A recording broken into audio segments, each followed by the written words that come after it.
आज हम बताएंगे कि शैडो क्रेडिट क्या होता है। आप लोगों ने बहुत सवाल पूछा है इसके बारे में।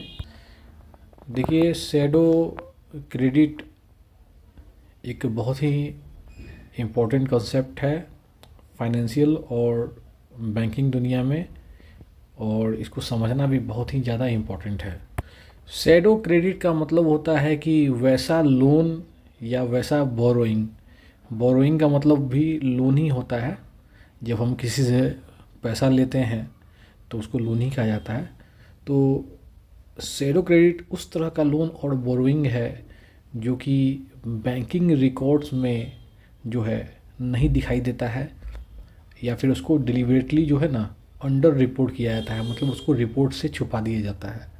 जनरली यह सिस्टम जो है ट्रांसपेरेंसी के कमी के चलते बनता है और शॉर्ट टर्म प्रॉफिट के लिए इसका इस्तेमाल होता है, लेकिन लॉन्ग टर्म में फाइनेंशियल सिस्टम के लिए बहुत रिस्की हो सकता है ये आपका शैडो क्रेडिट।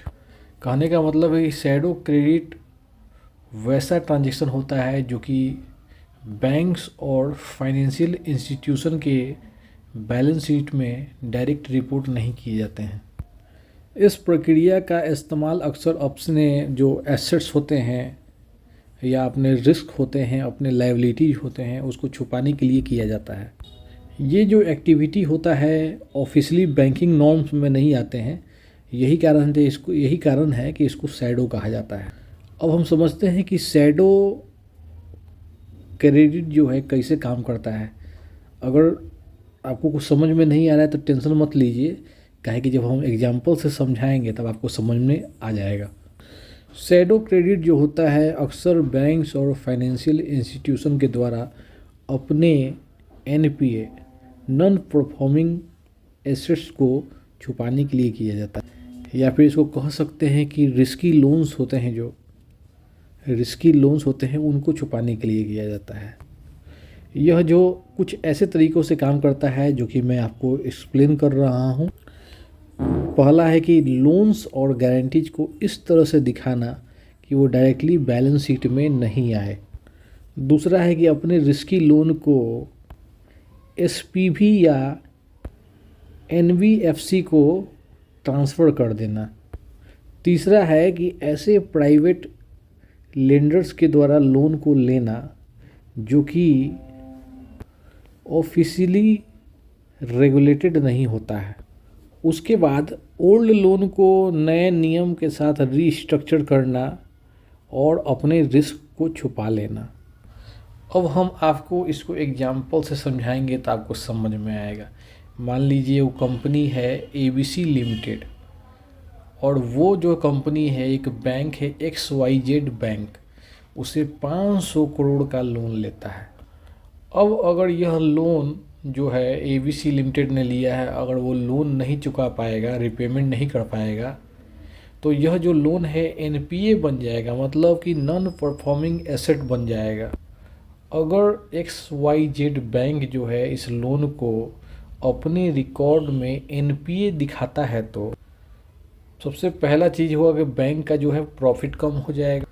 दूसरा है कि इन्वेस्टर का जो ट्रस्ट होता है वो टूट जाएगा।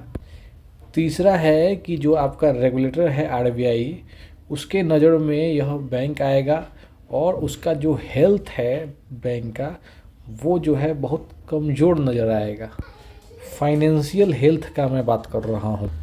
अब इन सब चीज़ों से बचने के लिए XYZ बैंक जो है वो क्या करता है वो मैं बताना चाहता हूँ। इस लोन को वो जो है एनबीएफसी या एसपीवी को ट्रांसफ़र कर देता है और अपने रिकॉर्ड से इसको हटा देता है। फाइनेंशियल जो रिकॉर्ड है उसमें इस लोन को एक इन्वेस्टमेंट के रूप में दिखाया जाता है, जो कि असलियत में एक लायबिलिटी है। इस प्रक्रिया के बाद बैंक का जो बैलेंस शीट है वो बहुत स्ट्रॉन्ग दिखने लगता है, लेकिन जो असलियत है उसमें जो रिस्क है वो छुप जाता है। शैडो क्रेडिट का क्या क्या प्रभाव पड़ता है वो समझिए। बैंक अपने फाइनेंशियल हेल्थ को टेम्पररी रूप से सुधार लेता है। उसके बाद बैंक को आसानी से और लोन देने का जो है स्कोप खुल जाता है। ये दोनों जो मैंने आपको बताया वो पॉजिटिव प्रभाव था। अब निगेटिव प्रभाव समझिए इसका, शैडो क्रेडिट का निगेटिव क्या प्रभाव पड़ता है। शैडो क्रेडिट जो फाइनेंशियल ट्रांसपेरेंसी है उसको बिगाड़ देता है। यह जो प्रक्रिया है कभी कभी फाइनेंशियल क्राइसिस का जो है ना कारण बन सकता है। अगर जो रेगुलेटर है उनको अगर यह मालूम चल जाए आरबीआई को, तो फिर जो है उन पर जो है ना हाई पेनल्टी लगाया जा सकता है, स्ट्रिक्ट एक्शन लिया जा सकता है। जो डिपॉजिटर है और जो इन्वेस्टर है उसको उसका जो ट्रस्ट है वो बिल्कुल कम हो जाता है या ख़त्म हो जाता है। देखिए इंडिया में एनबीएफसी या अनरेगुलेटेड लेंडर जो है शैडो क्रेडिट का प्रमुख जो है सोर्स बने हुए हैं। आरबीआई जो है इस प्रक्रिया को रोकने के लिए अक्सर नए नए नॉर्म्स बनाते हैं, नए नए नियम बनाते हैं और एनबीएफसी को रेगुलर इंटरवल पर जो है ना मॉनिटर करते रहते हैं। अच्छा, ये शैडो क्रेडिट से बचने का क्या क्या उपाय है। सबसे पहला है कि आपका ट्रांसपेरेंसी जो है बनाए रखना है। फाइनेंशियल ट्रांसपेरेंसी बनाए रखना बहुत ज़रूरी है। लोन्स और लायबिलिटी को सही तरीके से रिपोर्ट करना बहुत ज़रूरी है। रेगुलेटरी फ्रेमवर्क का पालन करना बहुत ज़रूरी है। डिपॉजिटर्स और जो इन्वेस्टर है उनके लिए बैंक का फाइनेंशियल हेल्थ को कम्युनिकेट करना बहुत ही ज़रूरी है। कहने का मतलब है कि शैडो क्रेडिट जो है शॉर्ट टर्म में तो हो सकता है प्रॉफिट दे, लेकिन लॉन्ग टर्म में फाइनेंशियल जो है ना सिस्टम का फाइनेंशियल क्राइसिस का कारण बन सकता है। डिपॉजिटर हो या इन्वेस्टर हो, उनको चाहिए कि बैंक का जो भी फाइनेंशियल स्टेटमेंट है उसको ठीक से समझें और जो भी बैंक ट्रांसपेरेंसी रखती है उन पर विश्वास करें। इससे रिलेटेड कोई भी क्वेश्चन हो दोस्तों तो ज़रूर कमेंट कीजिए। जय हिंद।